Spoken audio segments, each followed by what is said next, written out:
Eh bien, bonjour, nous sommes au sixième numéro de Lecture plurielle. Aujourd'hui, ce sera sur l'expression du romantisme. Et aujourd'hui, mon invité est, comme lors de la première lecture plurielle, une jeune lycéenne qui va se présenter à vous. Bonjour, je m'appelle Clémentine, j'ai 16 ans. Je suis en terminale littéraire au lycée Jacques Cartier et je suis passionnée de littérature. C'est pour ça que j'ai décidé de faire cette émission. Donc, ce sera avec Clémentine que nous allons parler de romantisme. Il faut ajouter que nous sommes à Saint-Malo et que le passage par François-René de Chateaubriand était un petit peu obligé. Donc, nous allons voir dans cette lecture plurielle comment, du vague des passions qui a marqué les années 1820, nous sommes passés à l'expression forcenée du moi, qui marquera plutôt la génération de 1850, et nous verrons comment nous quittons un être parfaitement accablé par sa destinée pour découvrir un héros tragique qui, lui, va vraiment s'affronter à son destin. Donc, pour commencer, je pense que bien que tout le monde sache de quoi il retourne, ce serait peut-être bien que Clémentine nous donne sa définition du romantisme. Alors, le romantisme est un mouvement artistique, littéraire et culturel qui est né vers la fin du XVIIIe siècle, d'abord en Angleterre et en Allemagne, et ensuite il a explosé en France dans les années 1800, donc au tout début du XIXe siècle. Le romantisme s'oppose vraiment à la tradition classique et au rationalisme des Lumières, et vise plutôt à une libéralisation de l'imagination et de la langue au travers d'un lyrisme forcené. Il y a beaucoup d'écrivains qui se sont créés dans ce courant. Par exemple, en France, c'est plutôt Victor Hugo, Musset, Lamartine, Benjamin Constant. Mais aussi bien en peinture, avec Delacroix, ou en musique, avec Schubert, Chopin. Le romantisme est aussi une expression du moi par des sentiments exacerbés, poussés à l'extrême et qui mènent à des passions fulgurantes. Et il relève aussi d'une recherche de solitude constante et d'une liberté permanente. Donc voilà un romantisme bien expliqué qui nous amène à vous dire sur quelles œuvres nous avons réfléchi. Alors nous parlerons effectivement de René de Chateaubriand, donc ce roman qui nous présente le jeune René. On comprend bien que René, François René, c'est assez proche, et d'une jeune sœur Amélie. On comprend également que cette jeune sœur Amélie ressemble fort à Lucile de Chateaubriand. Et donc, pour résumer rapidement, Chateaubriand, appelé plutôt René, va partir en Louisiane et il a une grande douleur, et cette douleur, il va finir par nous la raconter. C'est un texte narratif. Il va raconter à son père adoptif, Chactas, et au missionnaire Well, pourquoi il est venu en Louisiane et pourquoi il veut carrément y mourir. Donc sa sœur aurait eu pour lui des sentiments non avoués. Devant cette incapacité d'aimer son frère, elle rentre au couvent et évidemment toute sa vie est bouleversée, d'autant plus que Amélie meurt.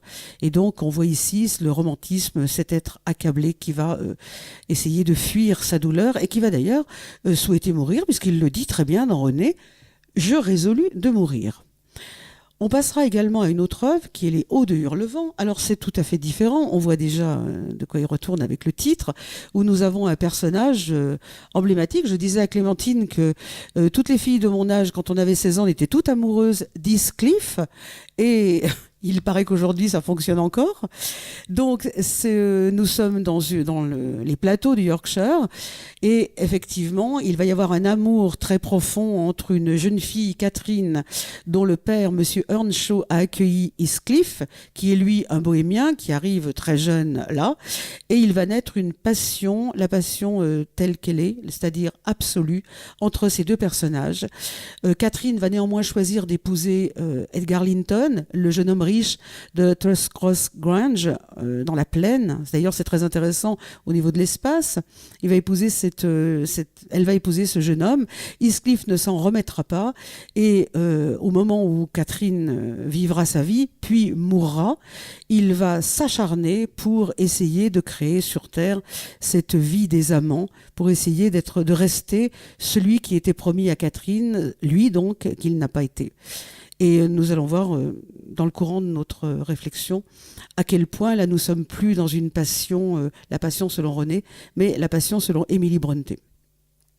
Et puis nous parlerons aussi de la représentation du romantisme dans l'art, en évoquant quelques œuvres pour montrer que le romantisme a quand même aussi ses images, il s'écoute aussi avec de la musique, il a sa sculpture, on parlera de ça en troisième partie, mais nous commencerons par évoquer les thèmes romantiques. Alors premier thème romantique, c'est la nature.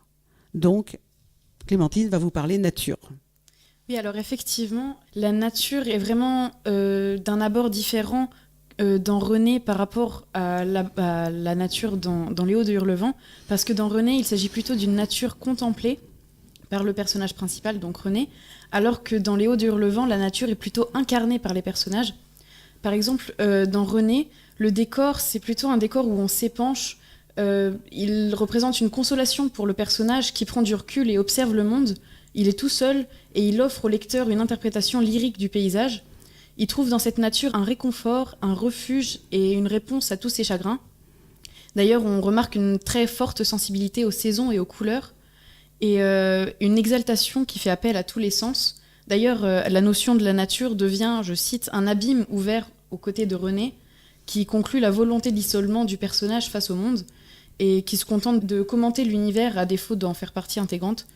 Et au contact de la nature, par exemple, René est amené à méditer, et il s'en sert comme support à l'introspection. Et on remarque aussi que les tempêtes que René observe sont le reflet de l'exaltation de ses sentiments, mais par contre, le personnage ne se mêle pas pour autant à son spectacle, il procède par analogie, mais utilise la nature comme description de ses peines, et plus comme une illustration que comme une incarnation. Et c'est tout à fait différent avec le personnage de Heathcliff dans Les Hauts de Hurlevent, puisque Heathcliff est un véritable héros romantique qui inflige sa passion à son environnement. Le froid qui est omniprésent au début du roman annonce la couleur de l'ouvrage au travers du caractère de ce véritable diable qu'est Heathcliff, parce que tandis que le vent qui bat les plaines du paysage des Hauts de Hurlevent, il s'insinue en même temps dans l'âme d'Heathcliff, ce vent, et le personnage s'enracine véritablement dans la campagne dans laquelle il vit, devenant partie intégrante du paysage jusqu'à devenir sa terre, autant que la terre s'imbibe de son sombre caractère. Heathcliff est un Christ de souffrance absolue. Il intériorise et exprime ses sentiments non pas par des réactions humaines comme la fuite, la résignation ou les pleurs, mais il est bien souvent désigné par des termes se rapportant ou du moins tissant un lien entre lui et le paysage dans lequel il vit. Cette notion est poussée si loin que lorsque Cathy semble heureuse, le soleil incandescent rend la végétation verdoyante, alors que dès qu'elle s'approche des Hauts de Hurlevent où habite son oncle Heathcliff, parce que Cathy est la fille de Catherine. Oui, on va peut-être pas les perdre, les gens dans les personnages, c'est pas grave. Donc, où habite son oncle, les descriptions, dès qu'elle approche des Hauts de Hurlevent, sans pour autant nier la présence du soleil, mais les descriptions donnent pour le moins un caractère trop vif, louche et presque glauque au paysage, jusqu'à obtenir de l'atmosphère générale de la prose une idée d'oppression qui atteint le lecteur. Eh bien, je crois que nous allons faire une petite pause musicale avant de parler d'amour.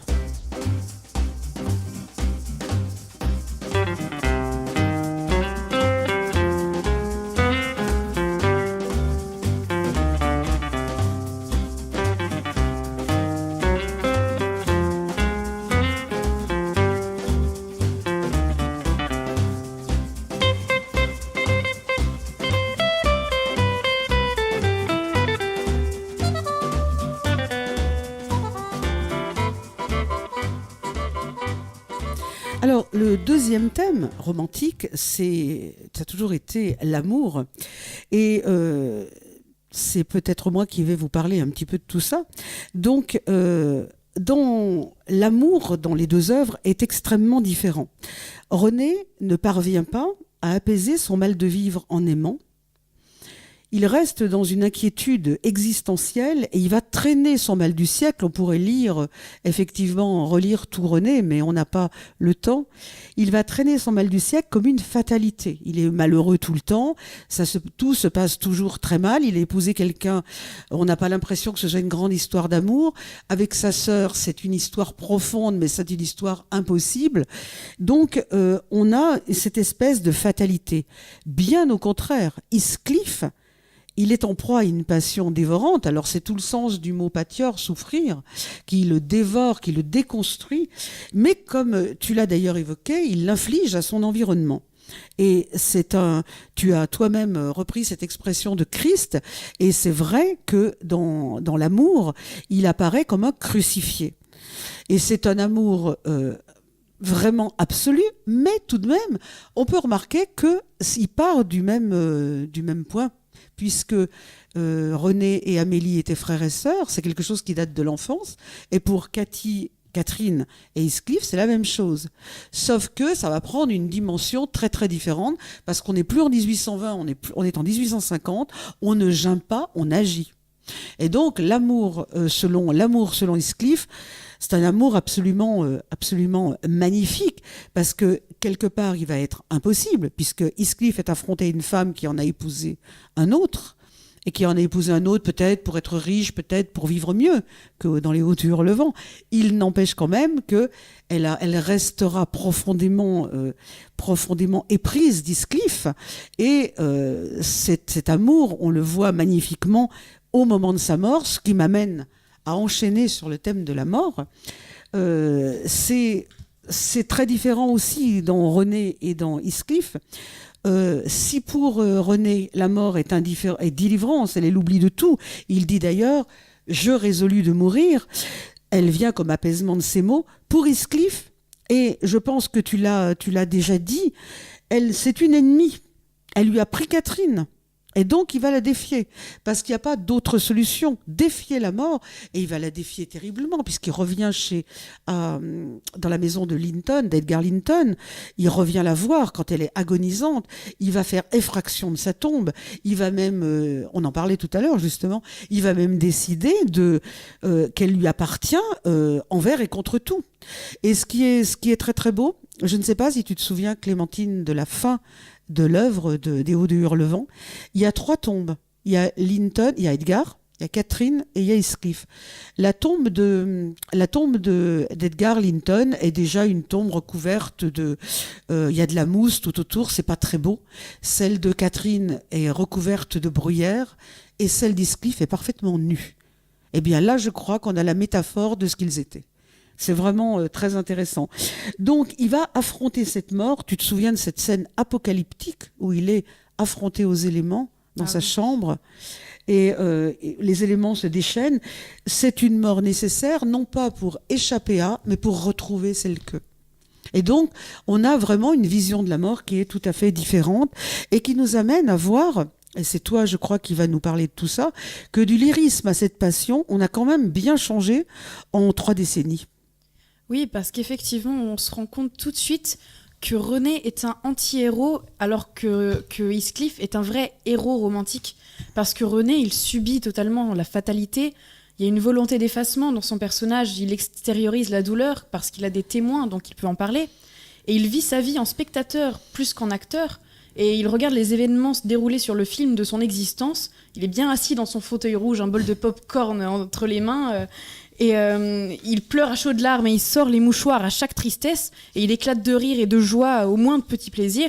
Il subit donc son histoire, il accepte les hauts et les bas, il manifeste sa détresse autant que son bonheur et il dépend totalement des aléas de sa vie.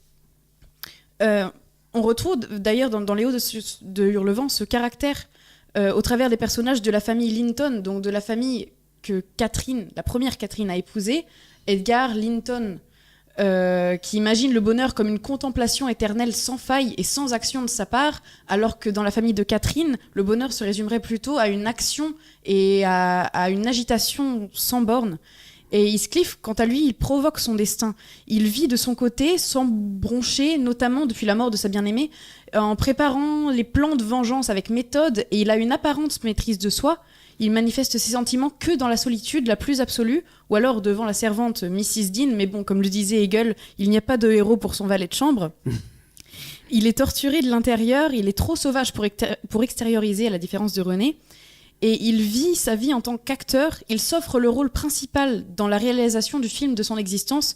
Au lieu de se comporter en tant qu'être passif, il écrit lui-même son histoire, en corrigeant, en rayant et en réadaptant les passages erronés, et en manipulant et remanipulant son manuscrit mental. Il n'a pour but ni le bonheur ni le plaisir, mais plutôt la satisfaction d'une vengeance totale. Et d'ailleurs, on peut remarquer que les titres des textes Par exemple, René, c'est le personnage éponyme, donc on a une prépondérance du moi, alors que dans Les Hauts de Hurlevent, le nom, c'est celui de l'espace, et donc ici, on a plutôt une prépondérance de la géographie qui devient les personnages, et vice-versa. Et d'ailleurs, le spectre de Catherine qui hante la lande au travers des manifestations naturelles, c'est vraiment représentatif de cette partie du romantisme. C'est vraiment très très juste. On retrouve tout à fait dans ce que tu as dit, ce passage qui se fait de l'élégie, de la plainte à cette espèce de personnage machiavélique qu'on aime ou qu'on n'aime pas, que moi j'aime beaucoup, mais bon. Et donc ça nous amène à penser que nous avons bien la construction d'un héros tragique. Eh bien, on va faire une petite pause musicale avant de parler de ce héros tragique.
Donc, on a vu que le héros devenait démiurge. Alors démiurge, ça veut dire qu'il va lui-même se prendre pour le créateur. Et là, tu disais justement qu'il corrigeait les erreurs, quoi. Il y a un destin, c'est pas le bon. Eh ben, je corrige. Et je trouve que c'est tout à fait ça. Et moi, ce que j'ai trouvé très intéressant, c'est que René subit la fatalité. Et c'est une vision du romantisme. En revanche, Heathcliff est sa propre fatalité. Il construit sa perte, alors que l'autre veut y échapper. Et il y a quelque chose de très beau dans un personnage qui construit sa perte à pas lents, très lentement, et il construit la perte de tout le monde autour. J'épouse Isabelle, la sœur d'Edgar, pour la détruire. Ensuite, la fille de Catherine que j'ai aimée, c'est Cathy. Je vais lui donner un autre personnage. Je vais la rendre malheureuse et elle va être dans les hauts de Hurlevent. Il veut essayer de retrouver d'une façon cyclique ce qu'il a vécu. Et c'est assez troublant d'ailleurs, puisqu'à la fin, Cathy, la fille de Catherine, épouse Arton, qui est en fait qui est son demi-frère. Enfin, non, c'est pas son demi-frère, c'était son neveu. Et ce neveu est assez brut, mais l'amour va les sauver tous les deux. A priori, à la fin, ça va les sauver. Mais il va laisser faire et il va mourir. Mais quand même, on retrouve l'histoire du bas, les riches de Thrushcross Grange, avec les hauts du Hurlevent. Et donc, ce côté cyclique, c'est quand même très beau, parce qu'on a l'impression que la passion, ça ne mourra jamais. Elle va être immortalisée dans la lande, d'ailleurs. Alors, quand même, ce personnage, il rappelle cette hybris des anciens. C'est un personnage de démesure, et ce que je trouvais intéressant, c'est qu'il est créateur, alors que René est resté profondément créature. Il est sur son rocher. On avait regardé les images hier. Lui, Heathcliff est un héros du mal. Et ce qui me frappe, c'est qu'on peut dire que si René ne peut pas aimer, il disparaîtra. Si Heathcliff ne peut pas aimer, il détruira. Et c'est vraiment tout ce qui sépare les deux visions romantiques. Une certaine virilisation de Heathcliff, alors que l'autre héros, René, est beaucoup plus féminin. C'est un personnage très différent. Et ce qui m'a beaucoup surprise, c'est que c'est quand même un homme qui crée René, et c'est Emily Brontë qui crée Heathcliff. De là à dire quelle femme ça devait être Emily, parce que quand même, c'est une femme qui met au monde un être pareil, quoi. C'est assez étonnant. Et tu parlais très bien de la contemplation. Là, on n'est vraiment pas dans la contemplation avec Heathcliff, et forcément, l'issue est tragique. Et donc, je crois que nous avons, avec ces deux œuvres, le parcours du romantisme. Alors, il y en a bien d'autres. On pourrait évoquer Lorenzaccio, on pourrait évoquer Hernani, on pourrait évoquer tous ces gens-là.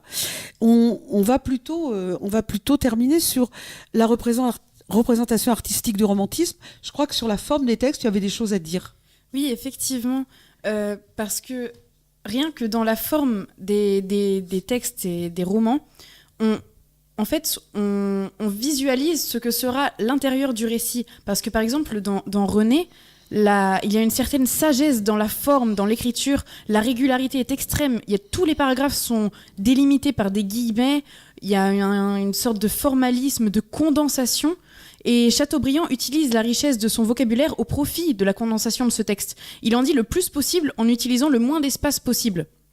Et c'est vraiment représentatif de son personnage. Alors que dans Les Hauts de Hurlevent, l'écriture et la forme du récit sont plutôt en forme de bourrasque, qui souffle d'ailleurs cette bourrasque sur Les Hauts de Hurlevent. Et tout est désordonné, aussi désordonné que la lande qui lui sert de paysage. Le roman est beaucoup plus long, il est étendu comme la campagne. Et d'ailleurs, il y a 3 à 4 jeux, narrations différents. Par exemple, il y a 4 personnages qui disent « je », il y a 4 récits imbriqués les uns dans les autres, et ils entraînent la perte du lecteur dans le récit, tout comme se perdent les personnages dans la lande aux alentours des Hauts de Hurlevent. Et donc j'ai trouvé que ce que vous disiez tout à l'heure à propos de cette agressivité de Heathcliff, ça se rencontre vraiment avec la forme du texte des Hauts de Hurlevent. Je trouve très très passionnant la vision d'une lycéenne sur la forme. C'est très très. Enfin, je suis absolument admirative parce que c'est très beau de montrer de parler des Hauts de Hurlevent comme d'une bourrasque, une forme bourrasque. Je retiens. Donc il y a toute la peinture, toute la sculpture, toute la musique qui représente le romantisme.